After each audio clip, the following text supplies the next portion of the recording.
Regardless of speaking or writing, reading or listening, one thing we face generally, and that is errors we make. We all make errors or mistakes. Mistakes we don't make deliberately, but errors we, out of ignorance, carelessness we make. For example, we are unfortunately bad spellers. We don't spell words correctly, only because of vowels and sometimes because of consonants.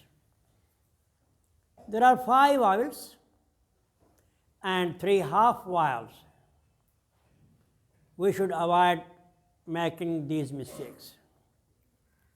And this is only possible when we are good readers. Not only good, we are extensive and intensive readers. Extensive reading means read broadly on various topics. As much time as we have, we should utilize that in the best way on reading. And it is said that readers are leaders. The more you read, the more you come to know about different topics, sentence structure, grammar, and importance of ideas and words, their placement.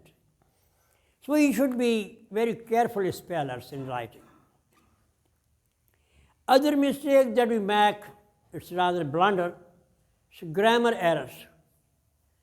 We don't take care about subject, object, indirect subject, direct subject, indirect object, so on.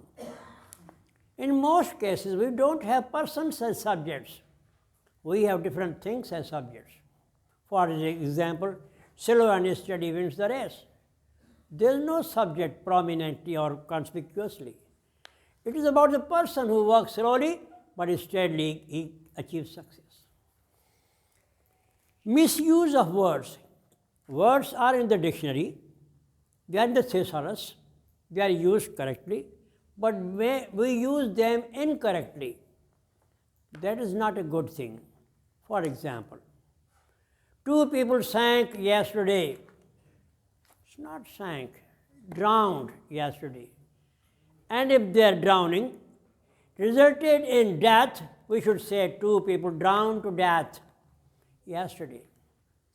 The event that took place yesterday is not that of remote past. It should be in simple past tense. We use past perfect tense and so on. That's not correct. Misuse of clauses. Independent clause, coordinating clause, dependent clause means main clause and other clauses. They should be used properly. Most sentences begin with clear subject and some don't. So some are proverbs, they don't have subjects. Slow and steady wins the race. Wearer knows where the shoe pinches. All that ends well is well. All is well that ends well, and so on. So there are no clear subjects. So we have to learn them what clear subjects are and what are not. Jumbled sentences means sentences having muddling and irregularities.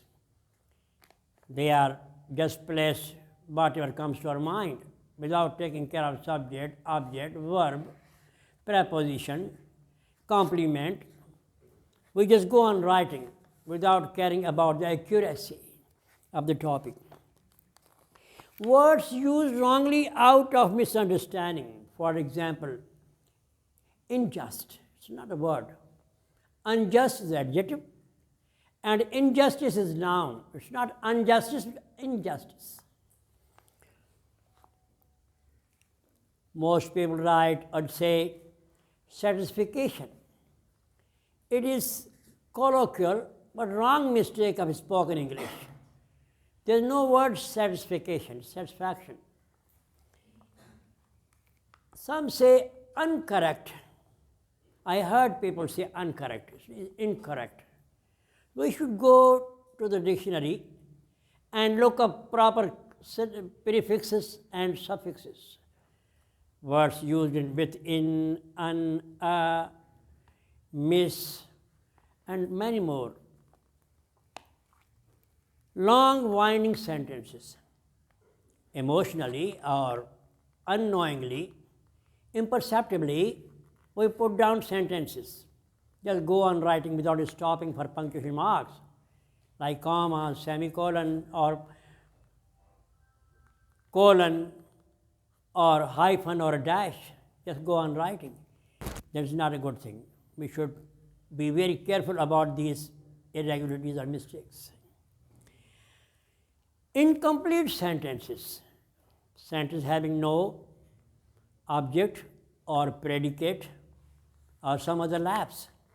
So such sentences suffer accuracy, suffer from inaccuracy. They should be accurate. Run-on sentences. They are incomplete sentences, and you go on writing without completing the one and beginning the other. It's overlapping of sentences, overlapping. Just flower or flower, leaf over leaf, wagon over wagon, bogie over bogie, and so on. So run-on sentences mar the beauty of your composition.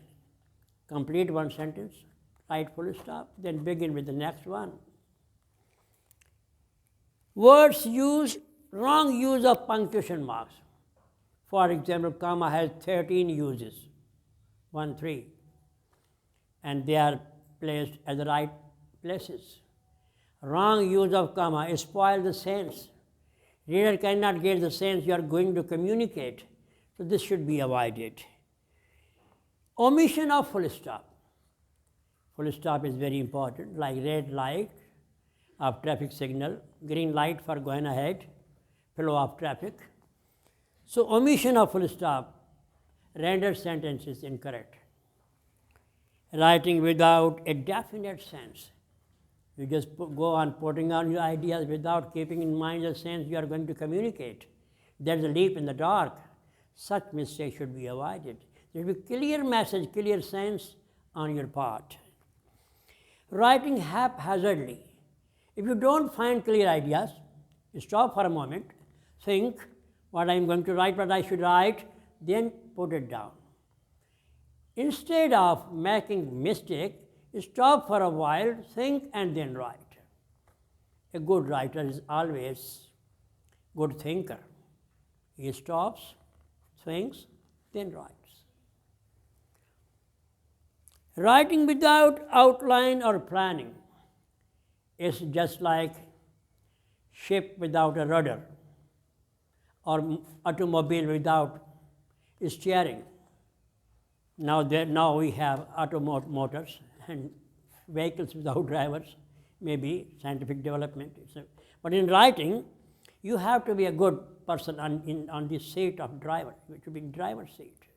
You should command the ideas, write the ideas, what comes to your mind. Writing without following norms and standards of drafting. Is it business letter, semi-official letter, demi-official letter, friendly letter, informal letter, formal letter? You should know the nature of writing, what kind of writing it is. So you should bear in mind the restrictions or limits or policies, norms and forms of that writing. Style of writing. It is critical, analytical, descriptive, and also writing for pleasure of people, entertainment. So you have to be very good at style of writing. Scholarly writing, writing for very learned readers and teachers. So style of writing should be appropriate and standard. Standard means acceptable, that you know this is the way I should write and this is acceptable way of writing, and the reader will welcome my writing. Also avoid vulgar language, substandard language, emotional language. Be yourself. Write only that idea which befits your personality as a writer or an author. Your reader may be intelligent, more intelligent than you are. Some readers are very good receptors, and they understand what you mean. So your ideas should be standard ideas. You should come up with some very good novel ideas so the reader can understand and appreciate what you really mean. Your writing should be instructive, means didactic, standard, and also informative. Without information, any piece of writing is just useless.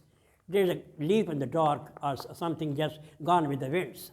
So be yourself, write, keeping in view that I am writing for somebody learned or reader or person having good knowledge of my composition and composition around the world, coming in Dawn, some of the newspapers, Times, London Telegraph, and so on.